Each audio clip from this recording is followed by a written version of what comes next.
దరిద్రం ఏంటంటే ఇప్పటి వరకు కాంగ్రెస్ గవర్నమెంట్ ఫిల్ చేసింది కేవలం 11,500 ఉద్యోగాలని తీసుకొచ్చి కానీ ఉద్యోగాలు ఇస్తామంటే వద్దు వద్దు అని మీరే అంటున్నారు.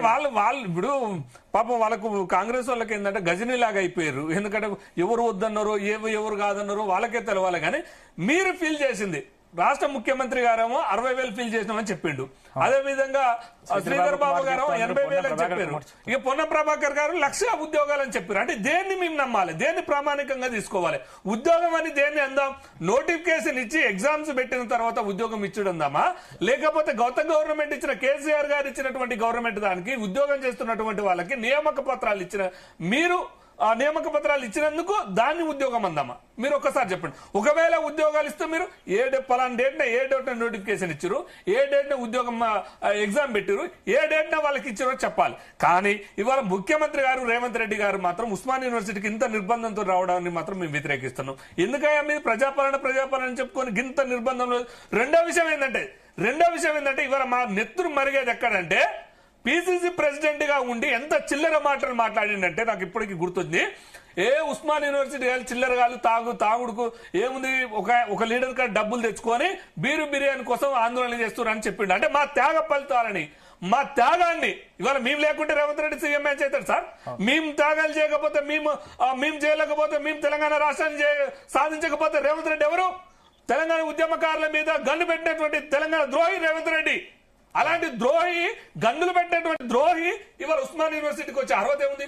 ముఖ్యమంత్రిగా వస్తున్నందుకు మేము స్వాగతించాల్సినటువంటి అవసరం ఉంటుంది. కానీ ఈ ఓయికి ఏం చేస్తాను, ఓయికి ఏం నిధులు ఇస్తాం, నిరుద్యోగులకు ఏం చేస్తామని చెప్పేసి నువ్వు స్పష్టమైన హామీ ఇచ్చినాక రావాలి. కానీ ఇట్లా నిర్బంధాలు పెట్టుకుని పోలీసు వాళ్ళతో నిర్ణయాలు ఉంటాయి సార్.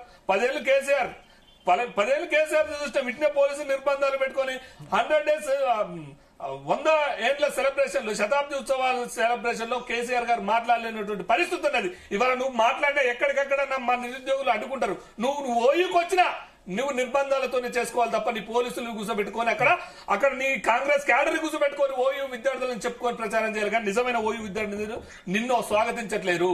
ఎందుకంటే నీ వల్ల కేసులు పెట్టుకొని, నీ వల్ల జైలుకు పోయి నీ ప్రభుత్వాన్ని తెచ్చారు కాబట్టి ఇవాళ నిన్ను అడ్డుకునే ప్రయత్నం చేస్తున్నారు. నువ్వు ఒక పాలసీ పెట్టు. నిరుద్యోగులకు నేను ఇది చేయదలుచుకున్నా, ఈ ఓయూ విద్యార్థులకు ఇది చేయదలుచుకున్నా, ఓయూకు ఫండ్ ఇవ్వదలుచుకున్నా. ఇవాళ 90% ఖాళీలతో ఒక 10% తోని ఓయూ సాగుతుంది సార్. ఏం చేస్తాం? ఇవాళ ఉమ్మడి రాష్ట్రంలో ఇచ్చినటువంటి ఉద్యోగాలు ప్రభుత్వ బడుల కంటే హీనంగా ఓయూ తయారైంది. ఉస్మాన్ యూనివర్సిటీ ఒక విశ్వవిద్యాలయాన్ని ఏ విధంగా నువ్వు చూపెట్టాలి? గతంలో కేసీఆర్ గారు నిర్మించలేకపోయాడు, కేసీఆర్ గారు ఈ ఉద్యోగాలు లేకపోయాడు, మేము ఈ ఉద్యోగాలు ఇచ్చినామని చెప్పుకొని గల్లా ఎగరేసి వచ్చి అంత ఉన్నదా? దొడ్డిదారులంగా దొంగలాగా గతంలో నిన్ను తీసుకొచ్చినటువంటి అదే తీరుగా వస్తుండు. రేవంత్ రెడ్డి గారు ఓయూకి అడుగు పెట్టినప్పుడు అసలు రేవంత్ రెడ్డి జీరో. ఓయూలో సభ పెట్టినప్పుడు, జనజాతర సభ పెట్టిన కాంచే ఈ తెలంగాణ సమాజానికి రేవంత్ రెడ్డిని పరిచయం చేసింది ఓయూనే. ఇవాళ సీఎం చేయడానికి సహకరించింది ఓయే. కానీ ఇదే ఓయూని కించపరిచి ఇవాళ సిగ్గు లేకుండా, ఇజ్జత్ లేకుండా పోలీసులను పెట్టుకుని వస్తానంటే దానికి ఎవడేం చేయలేడు.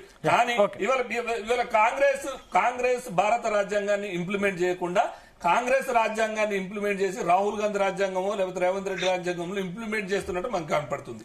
రైట్.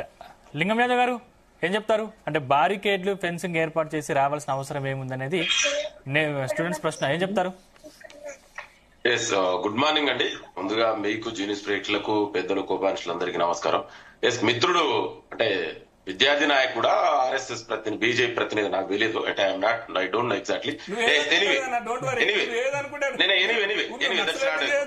మీకు అవసరం ఉన్నప్పుడు మేము విద్యార్థులకు అయితే, మీకు అవసరం ఉన్నప్పుడు ఏమైనా మేము విను మిత్రమా, నువ్వు ఏం మాట్లాడినావు సర్లే మాట్లాడే, నీకు ఆ స్వేచ్ఛ ఉంది. We respect, we take it.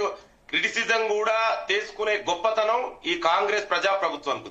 Yes, ఇవాళ ఆనాడు తెలంగాణ ఉద్యమంలో ప్రధాన పాత్ర పోషించిన